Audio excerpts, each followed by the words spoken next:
একদিন মাটির ভেতরে হবে ঘর রে মন আমার, কেন বাঁধো দালান ঘর রে মন আমার, কেন বাঁধো দালান ঘর। প্রাণ পাখি উড়ে যাবে পিঞ্জর ছেড়ে,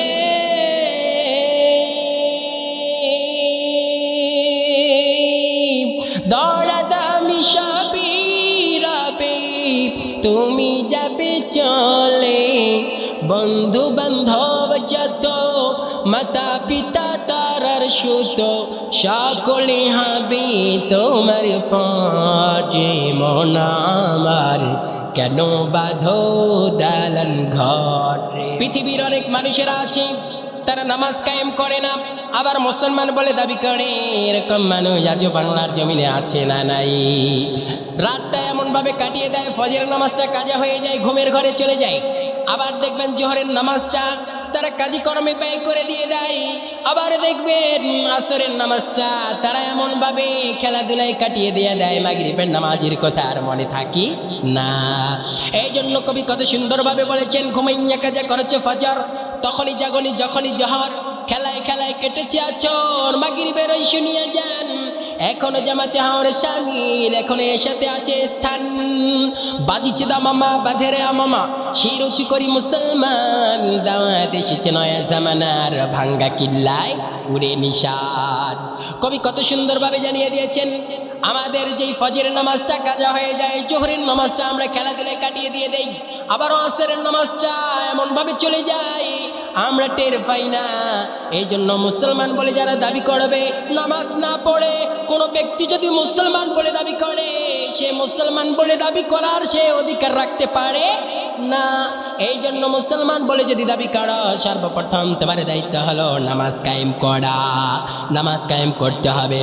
রব্বুল আলামিন কুরআনুল কারীমে জানিয়ে দিলেন, ওয়া আকিমুস সালাতা ওয়া আতাউজ যাকাতা ওয়ারকাউ মা'আর রাকিঈন। ওয়া আকিমুস সালাত, তোমরা নামাজ কায়েম করো, ওয়া আতাউজ যাকাত, তোমরা যাকাত প্রদান করো, ওয়ারকাউ মা'আর রাকিঈন।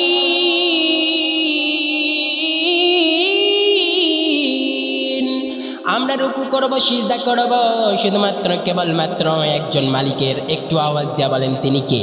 আর একটু আওয়াজ দেওয়া বলেন তিনি কে? ওই মালিকের আমরা কি করব? দাসত্ব করব, গোলামি করব, ওই মালিককে সিজদা করব।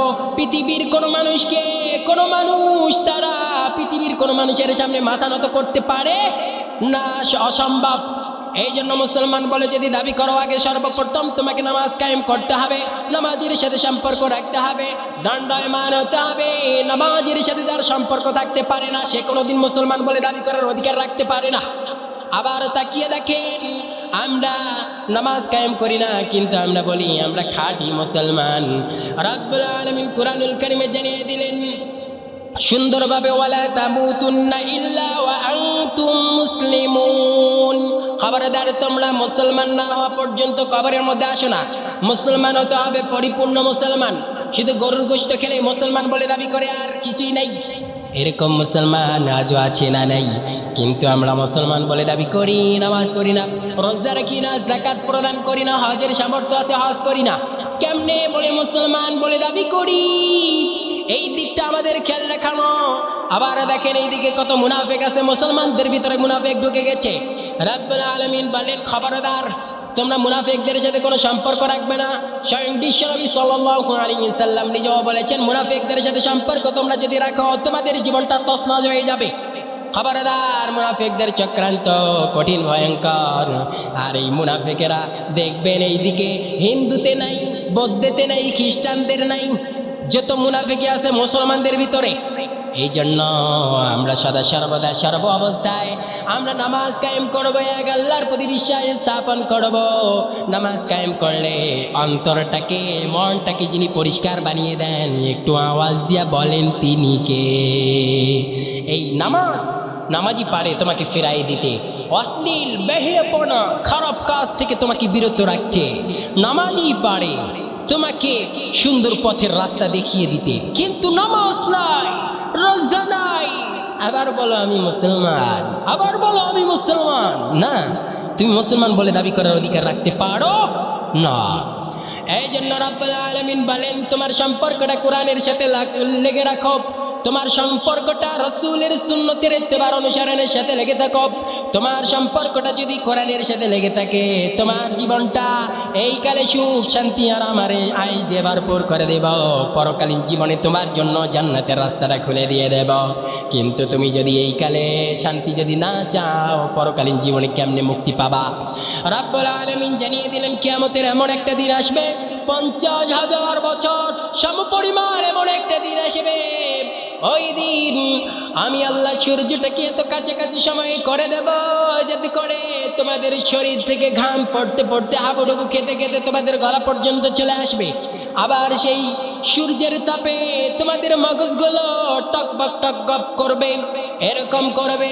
সেই দিন তোমরা কোথায় পলায়ন করবে? ওই দিনটার কথা মনে করো, ওই দিন সবাই পলায়ন করবে, কেহ পার পাবে না। কে কোথায় দৌড় মারবে? সবাই নিজ নিজ ইয়ানাফসি করবে। তুমি কার কাছে যাবা? 50,000 বছর সম পরিমাণে এমন একটা দিন আসবে, ওই দিন তোমাকে কেউই চিনবে না। অলঙ্গ অবস্থায় থাকবে, নিজের আমল নিয়ে নিজে টানাটানি শুরু করবে। তুমি কি করবা? এজন্য নিজের আমল নিজে করে কবরে যাওয়ার দরকার আছে না নাই? নিজের আমল নিজে করো, নিজের ভালো কিছু নিজে করো। কেহ দেবে না তোমারে। কে দেবে তোমাকে? ওই দিন সবাই তোমাকে পর বানিয়ে দেবে, ওই দিন তোমাকে সবাই ফেলে দিয়ে দেবে। কি মনে করেছো তুমি? মনে করেছো এই দুনিয়াটা অনেক, খাওয়া দাও ফুর্তি করো, দুনিয়াটা মস্ত বড়। দুনিয়াটাকে বড় মনে করো তুমি, দুনিয়াটাকে ব্যস্তখানা মনে করো। হারি মিয়া, একটা বার পরকালীন জীবনের চিন্তা করো, একটা বার মৃত্যুর চিন্তা করো। দামি পোশাক, দামি গাড়ি, দামি বাড়ি, দামি বিছানা সব ফেলায় রেখে যেতে হবে। একটা বার চিন্তা করো, ওই দিন চলে যেতে হবে সব ছেড়ে।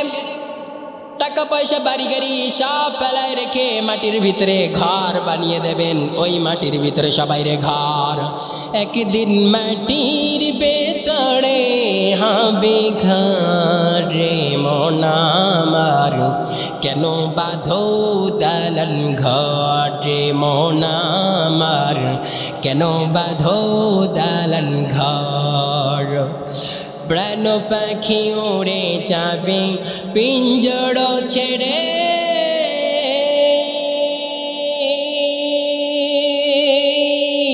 দৌড়াদামি সবই রবে, তুমি যাবে চলে।